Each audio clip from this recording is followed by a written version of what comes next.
Greetings, members, one and all of the Salivation Nation. It is my distinct honor and privilege to introduce to you Paul Belanger, who you may know as belangp here on YouTube. He's been a member of the community for quite some time, and he has posted some great content. Many of you are familiar, but for those of you who aren't, I will post a link to his channel in the description below. He's also a new author of Evidence-Based Wealth, How to Engineer Your Early Retirement. And you can buy it in Kindle format, soft cover or paperback, and hardcover, which I don't think has been released yet, but nonetheless, you can get the Kindle version instantly, and the paperback version will be shipped out in short order. And I will post a link to this book in the description below as well. But welcome, Paul. Hi, Sal. It's good to be with you again. Should be a fun discussion. I look forward to it. Yes, indeed. And we're going to actually talk about silver in this video. And for those of you familiar with both of our channels, you may understand that both of us have pretty similar views on gold. And we have also probably similar views on silver too. But for those of you familiar with my channel, I've been focusing more on gold since about 2017. And Paul has been buying gold as well, and makes a good argument for gold. And it's not that either of us are against silver. It's just that we feel that gold is probably the most stable wealth preservation device, I call it. And but this video, we're going to talk about silver. And as I record this video, Paul has posted a video about silver just the same day that this video is being recorded, with some very interesting insight. And so maybe we'll start there, because it's very interesting, the data that you pulled together from the LBMA. You want to speak a little bit to that without, I mean, obviously people should watch that video too as well, but it's about the ratio, because that's one thing that's frustrated many of us about, is the ratio between gold and silver. Yeah, sure. You know, silver is probably one of the most confusing assets to invest in, because, you know, it's partly industrial and it's partly monetary. And so there are different effects that affect the silver price that, you know, are competing against each other. And, you know, I was just actually taking a look at the World Silver Survey from Silver Institute for 2022. That was just released. That focuses mainly on the industrial and mining aspect of it. But I had taken a look at the LBMA, because that's where most of the monetary metal activity in the world is centered. And it looks like, you know, over the past, I'd say 10 or so years, you know, the actual amount of silver circulation has been increasing on the LBMA, and that seems like a tough thing to get your head around. But, you know, basically there's a lot of metal that's stored on the LBMA, and that metal is used to back transactions. There's a large volume of transactions that happen in between members of the LBMA, and those are settled every day. And if we take a look at the clearing statistics on a month-to-month basis, the amount of gold that settles every month has remained remarkably steady over the past decade, but the amount of silver that changes hands has been gradually increasing along with the gold to silver ratio. And what I did in the video was I overlaid the gold to silver ratio on the you know, trade statistic, and showed that basically as more and more of that silver circulated, it tended to trend with the gold to silver ratio. And I happen to believe that because of this monetary effect, we can explain what's been happening with the gold to silver ratio, and use the trading clearing statistic as a way to confirm movements in the gold to silver ratio to determine whether or not they're tradable. You talk about in the video is the amount of silver that you know, clears or trades hands. It's not actually physical movement of the metal. It's just an accounting of it on the books. And so that being the case, we know that that the derivative market is huge, especially for silver. We know it's there for gold too. But how much of this is having a role in the price on the LBMA, in the COMEX as well, if you want to touch on that? Oh, I think it's absolutely huge. Gold and silver are basically backing a monetary system. It's just not one that you and I are familiar with on a day-to-day basis. I mean, we do all our business in dollars, but on the LBMA, transactions happen where claims on gold and claims on silver are generated, and they're traded back and forth, on a minute-to-minute basis. And only at the end of the day are these things actually settled, and ownership of metal is transferred from one entity to another. The metal itself stays within the vaults. It really doesn't move. It's only the claims to the metal that move. So we can think about that in terms of our current banking system. We deposit our dollars in the bank, and we can write checks against those dollars. And when those checks clear, the ownership of those dollars can get transferred from one party to another, but the dollars don't even necessarily need to move from one bank to another. If the two parties that are doing business are a member of the same bank, then it's just the title to the dollars that changes on their books. The same thing happens with the metals. And if we take a look at the transaction data on the LBMA, what the LBMA just published was that as of December of this past year, on a weekly basis, there's $244 billion per week of gold transactions, and there's $31 billion worth of silver transactions per week.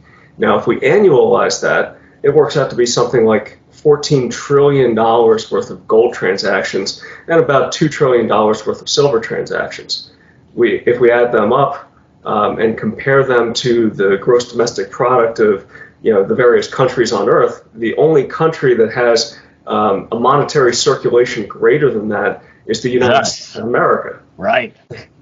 So it could have an absolutely huge impact on the price of gold and silver. So going back to the dollar analogy, if you take a look at the velocity of money and the amount of money that we have, I think it's common knowledge that every time the Federal Reserve creates dollars, or I should say more accurately, the Bureau of Engraving and Printing prints dollars, it tends to debase the dollar and make it worth less. But we also know that there's another effect, that the lower the velocity of the dollar gets, it tends to counterbalance that effect. And that's one of the things that the Federal Reserve has been fighting over the past decade or so. But the same thing can be said for gold and silver, right? The more of it there is, obviously, the less of it, the less it's going to be worth. But we should also view the rate of circulation of these claims on gold and silver as being like a money velocity. The more the claims circulate, the more of a depressive effect it's going to have on the prices of gold and silver. Right, and that's just it. The claims, it's the amount of claims transacting. The actual physical metal itself, only so much of it is mined per year. If you look at the debt clock, usdebtclock.org, it actually quantifies that for the amount of paper contracts, for the amount of silver mined year over year, as well as gold. And the silver is much higher than the gold number. That alone, because of what you just represented there, is a suppressive entity. And you've kind of mentioned that in that video. And that is probably the biggest evidence of suppression, in my view, although not necessarily a fault of any certain entity, but obviously it just gets out of hand with all these derivative markets. Is that a fair assessment, do you think? Right, exactly. I mean, it's kind of like the lending market in U.S. dollars. We could only have a finite amount of dollars in the banking system, but if the banks make a lot of credit available in terms of dollars, there's going to be a lot of dollars available for spending, and it's obviously going to cause the price of goods and services to go up. So the same thing exists with gold and silver. You can create paper claims for gold and silver, and they can circulate, and the more there are, the more readily available the gold and silver will be, and the less gold and silver will be able to buy relative to everything else. There's something quite ironic about the timing of this interview and the posting of your video. I'm not sure exactly when this is going to be published on either of our channels, but on this very day, I had no idea that Paul had posted his video. and hours just beforehand, I made my largest silver purchase ever on this channel. And the ironic thing is what Paul says at the very end of his video, which I encourage you to watch every second, because there's no fluff in Paul's videos and belangp's videos, whereas mine is probably full of fluff.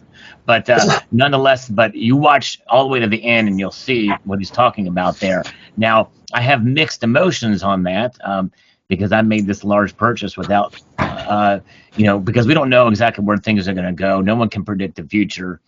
But nonetheless, it is an interesting concept. And I have become more and more open in recent months, because I used to kind of just, and I still am not fully convinced of a price suppression. In other words, a cabal of financial institutions to keep silver down. I believe in the natural market and why silver moves the way it moves. We know, as we just discussed, there's an industrial element, which is more than half of what silver's uses are, is as an industrial metal, but it has a monetary aspect of it as well. And so when you look at those different factors, there's obviously motivations for keeping it low for industry, but I don't know. I would like to see more data and evidence on that. But what we just discussed here is, I think, and not necessarily a conspiracy, but I think it's the nature of what happens in all markets, and it's happening with our dollar and on the opposite end, so it's quite fascinating. But I want to go back real quick here, because you mentioned in your video, and we talked about it here at the beginning part of this interview, about silver as a monetary metal. Now, I do get some people who push back on that with some very good logic as to why silver is not money. Can you speak to that? And what are your thoughts of silver as money? Honestly, I think silver has to be money. All right. And the reason why I say that is, if you take a look just at the amount of silver that's identifiable in the various vaults, and I'm talking about, COMEX, LBMA, the Shanghai exchanges, it's 1.7 billion ounces, right? And 1.7 billion ounces is not a trivial amount of value. So, if we take Warren Buffett as his word, at his word that, for example, gold is not something that's worth owning because it doesn't produce interest and it doesn't produce dividends, I think we're missing a big part of the picture. And the reason why I say that is that we have a lot of LBMA members. These are all of the bullion banks. And what they do is they manage the metals that are owned by various large interests throughout the world. Now, these large interests, they're paying for vault storage, but they're not just putting the metals in the vault and letting it sit there. Even if they were, the fact that there's so much out there available in the vaults is evidence that somebody values it. Otherwise, everybody would just be selling gold and selling silver in the vaults, liquidating it and buying apartment complexes, farmland, stocks and industrial concerns, and whatnot. But they're not doing that. They're keeping it in the vault. But rather than JP Morgan is an example. They're the largest, I think, custodian of privately held silver, if I'm not mistaken. Oh yeah, absolutely. And they control, well, I should say, they're stewards for a very large amount of gold as well. And a lot of times, we take a look at JP Morgan's trading book and we say, hey, how is it that JP Morgan is able to operate and not have any losses on its derivatives book for, years at a time?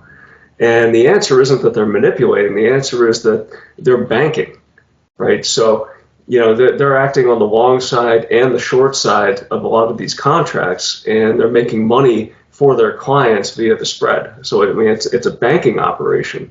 It's not necessarily a speculative operation. So that these monies are being used as collateral for loans, and they're being used for lending out to other industries. I think that Keith Weiner, for example, are you familiar with Keith? Yes, I've heard the name. I've read a few of his articles. Yes. Yeah. Okay. So he has a business that's trying to bring this particular type of investment activity to the common person who owns gold. And what he does is he identifies the end users, like jewelry fabricators, coin shops, and whatnot, who could be negatively impacted by large swings in gold and silver pricing. And he arranges leases. So the people that have gold and silver, like you and me, we can put that on deposit in vaults. I believe he uses the Delaware Depository. And then the title to that metal can be transferred over temporarily to the end user, like a jewelry fabricator, until the jewelry fabricator is basically done fabricating a product and can sell it for a particular price. And that's when the title to the metal is transferred back to the original owner with interest. But the bullion banks essentially do the same thing. I mean, there are mines that are sensitive to the price fluctuations in the metal. There are end users that are sensitive to the price fluctuation in the metal. And organizations such as J.P. Morgan and other bullion banks basically make their money by acting as the intermediary between the suppliers and the end users. As far as your own personal gold to silver ratio, it's very hard. People kind of ask, well, how much gold do you own compared to silver? For me, I'm sort of a collector, so it's kind of tough to really kind of quantify that. But you do own both metals, right? Yeah. Back in the 2000s, I was probably, I'd say, 80% silver and maybe 20% gold. But leading up to 2011, I saw a lot of speculative activity, and the price was really taking off. I mean, it was going parabolic. There were channels coming out of the woodwork with self-proclaimed gurus in silver talking about how in the future 1 silver dime was equal to 1 day's worth of wages, or you could buy an acre of land with an ounce of silver, or that eventually the price of silver would go to $500 per ounce and you can buy a house with, I think it was a monster box of silver eagles or something like that. And it seemed like there was so much speculative froth that it made sense to get out of silver and go almost entirely into gold. And so I've been waiting. I'd say right now I'm probably 98% gold and only 2% silver. But I've been waiting for an opportunity maybe to switch back and buy some more silver, to make more gold gains. I mean, ultimately the goal would be to switch back from that silver position to gold to increase my gold position. But I'm still waiting for that. And it sounds like you made a substantial buy today, which is pretty cool. I think that that could very well turn out to be a really, really smart thing. I guess I have to wait and see maybe another month or two more of data. But I think the time to buy silver is probably pretty close. And I look at it this way. I like to be as realistic as possible about the metal, because my feeling that, like gold, silver should sell itself. It doesn't need speculative nature to it, or frothing up or pumping up, because you get people's hopes up and they shatter their dreams when it doesn't come true, when it doesn't realize. I remember when the price went up in 2011, people thought that was just the beginning. Mm-hmm. So grab it, it's going to go $100 an ounce, I'm going to go $1,000 an ounce. And maybe that's one of the reasons why I am so skeptical about a conspiracy of a cabal of financial institutions suppressing the price of silver, because if they really do feel that's the case, then pretty much every day is a buying opportunity, and it's undervalued. But I like to look at the nature of the natural market and everything that is a part of it, with the nuance and understanding about what we just discussed. Using your examples you talked about earlier, you think about a silver dime was worth a day's labor. Well, that was at a time when silver was much more rare and hard to come by. So it was worth a lot more. It was overvalued at that time. A silver denarius could pay a Roman soldier for that. But there was a time when the gold to silver ratio was 1-to-1 in Egypt. But there was a time when aluminum was a precious metal, highly sought after, very valuable. And there's a pyramid of it on top of the Washington Monument that was put up there at a time when aluminum was thought to be the be-all, end-all of metals. Now look how common aluminum is, and look how diverse silver is. Silver is a precious metal, but there's no shortage of the actual metal. Just there's a big run on the product. There's a bottleneck in production, and but I believe it has value. I believe it will preserve your wealth over the long course of time. You have to buy it, what you call smart dollar cost averaging when you buy silver, even more so than gold. But like you, I do see some potential in it. But I bought this purchase today with the full understanding that it could drop even more, and it may take a while to catch up to where it is now and continue on. There's risk in everything in life, even buying gold and silver. But I like to minimize that risk as I get older, and this is one reason why I purchased more gold. But do you have any other thoughts on silver? Plenty of other thoughts, actually. I mean, yeah, I was very open-ended question. I'm sorry. Yeah, I was actually kind of surprised. I took a look at the premiums today on a lot of the silver products, and I noticed they're quite high. I mean, Silver Eagles are selling for $35 to $40 per Silver Eagle. I mean, that's a premium of what, like 50%? Yeah, that's absolutely huge. So, I'm taking a look at other vehicles for potentially buying silver, because I mean, if you take a look at One Gold, which is the APMEX storage in various vaults around the world. I mean, they have Switzerland, London. They have a vaulting service in the U.S., and also they contract with the Royal Canadian Mint. I think they charge less than 1% for the spread for owning silver. So from the standpoint of doing a spread or a gold-silver ratio trade, it seems like taking a look at the physical products, that might be cost prohibitive, because I don't know what the shops are buying the coins back for right now, but I can't imagine it's anywhere near 50% over spot. Right, exactly. Well, in your Eagle example, that's the most extreme. Most local coin shops are paying back about $5-6 per coin, per ounce of Silver Eagles. In fact, 22 Eagles are commanding a $7 premium for the buyback. And most of the privately issued silver is about 50 cents to $1 above spot. So very widespread. But then again, look at the percentage, look where our dollars are and the like. But yeah, and that's just it.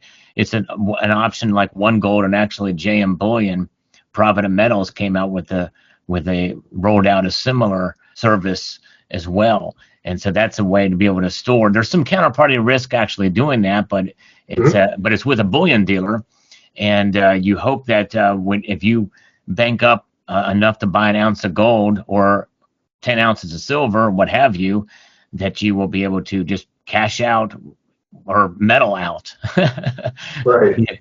You take delivery of the metal, and that's obviously one of the situations where that is completely tied to a physical commodity.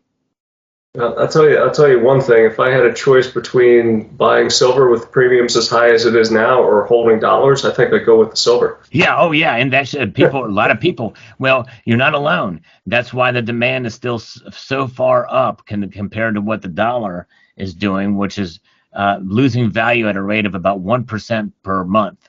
Yeah. So, I believe, people say, well, the cash is trash, but it's really not. The dollar is it is money. I believe that this currency, which is, by the way, not made of paper, it's a cotton linen fibers by the Bureau of Engraving and Printing, as ordered by the Federal Reserve System. But this thing is it's a store of value.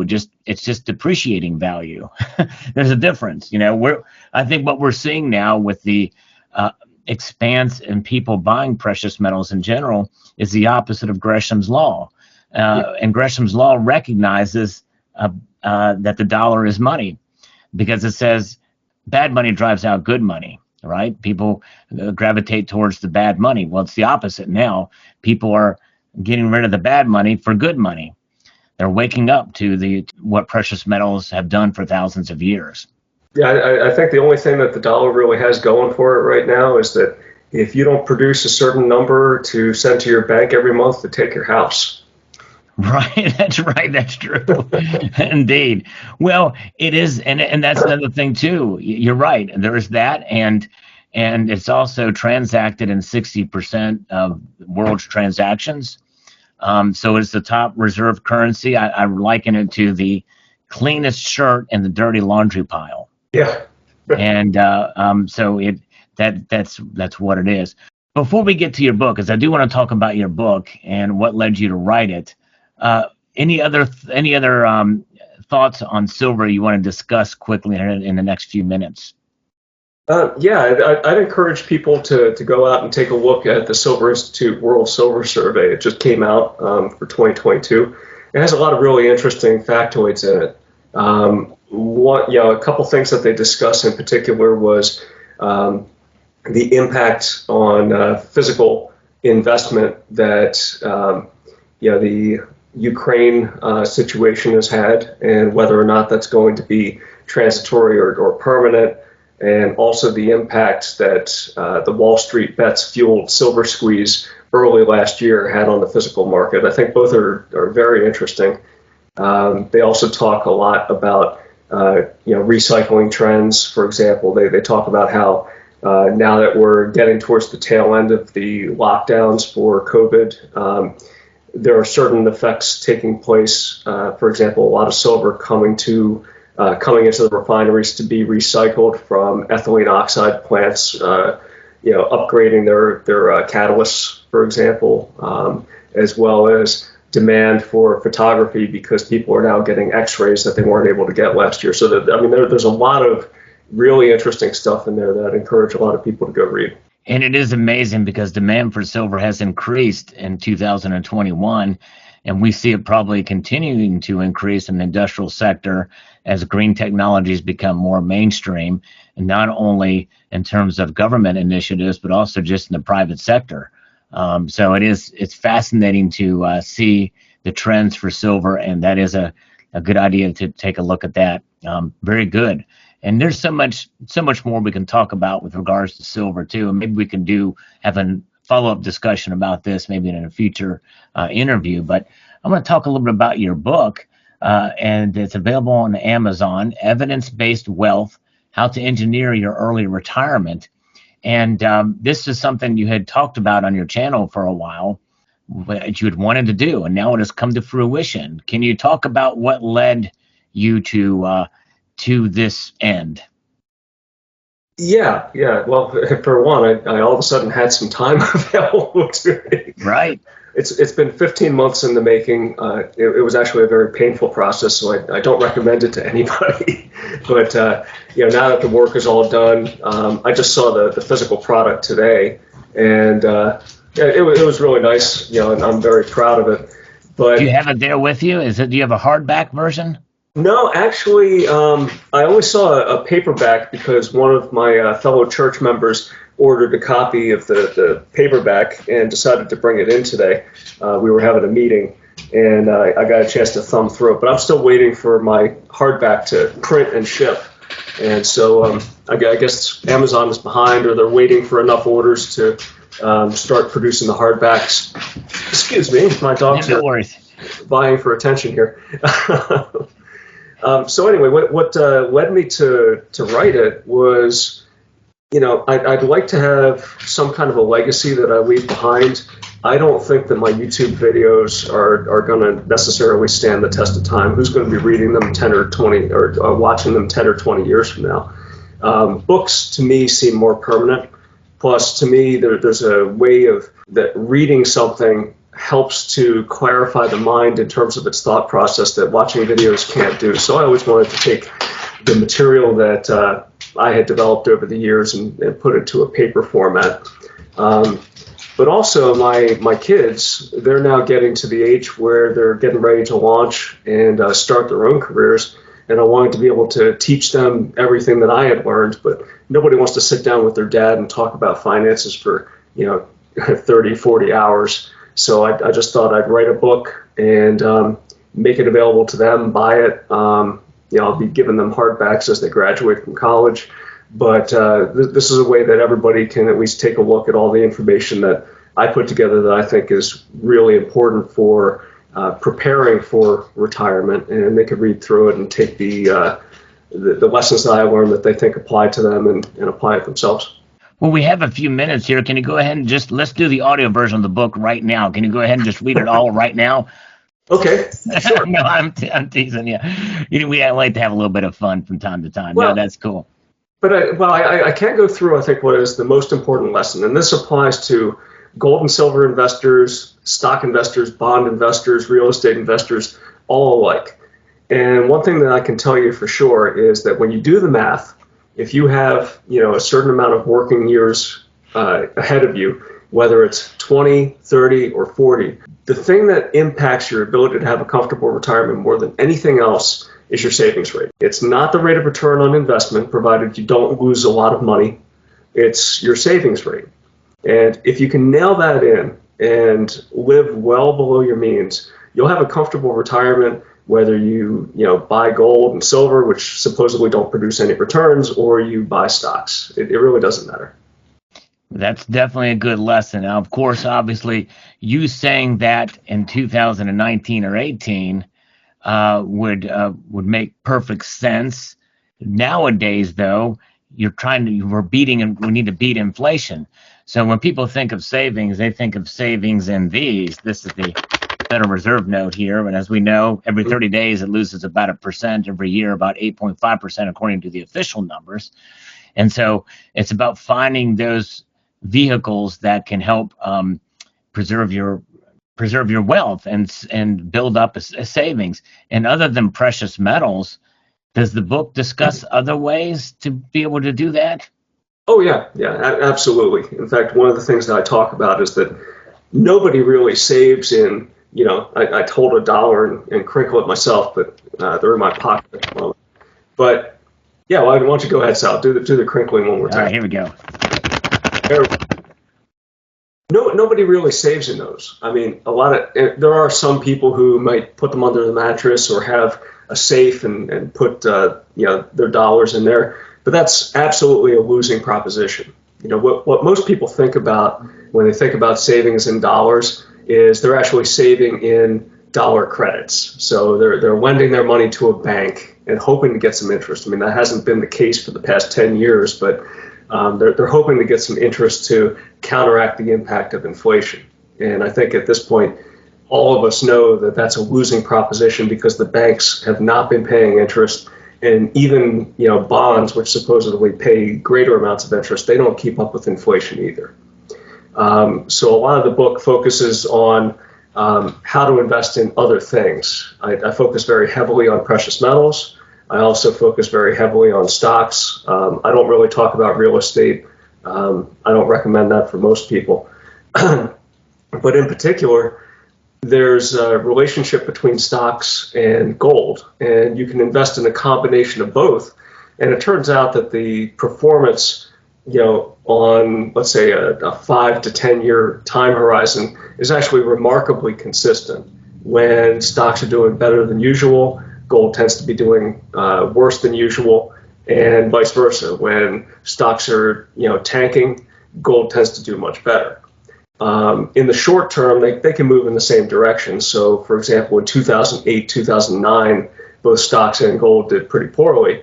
But over a 5-year time horizon, if you held, let's say, 30 to 35% gold and the rest in stock, you actually did pretty well. And finding those stocks that are low risk is also probably quite a bit of a challenge, because I don't really dabble in the stock market much, and so that it's a little bit of a scary scenario. But probably your book probably helps people navigate that, I'm sure. Yeah, I like solid dividend payers. I think that part of what's driving the market right now is a lot of speculation. But if you strip out the growth stocks, these are all the stocks like Netflix, Tesla, Amazon that aren't really paying much in the way of dividends, and you just don't even consider those. The rest of the market, in terms of like the value indices, they're in line with historic pricing. So they're not like a horrible place to be. I know that there are a lot of people that don't want to touch stocks, but again, that really doesn't matter. You can do quite well just investing in gold and saving your entire life. And as long as your expenditures are well under your salary, I think you'll do quite well.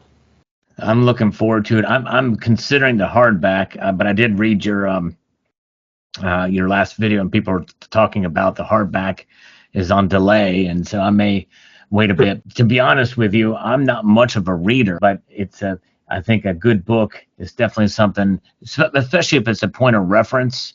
You can always come back to it, and that's kind of how I would probably use it. But I definitely like to read it cover to cover. But fascinating indeed. And for those who are familiar again with Paul's channel, belangp, that there's a wealth of information there, and this is consolidating into 300 plus pages, I think, right?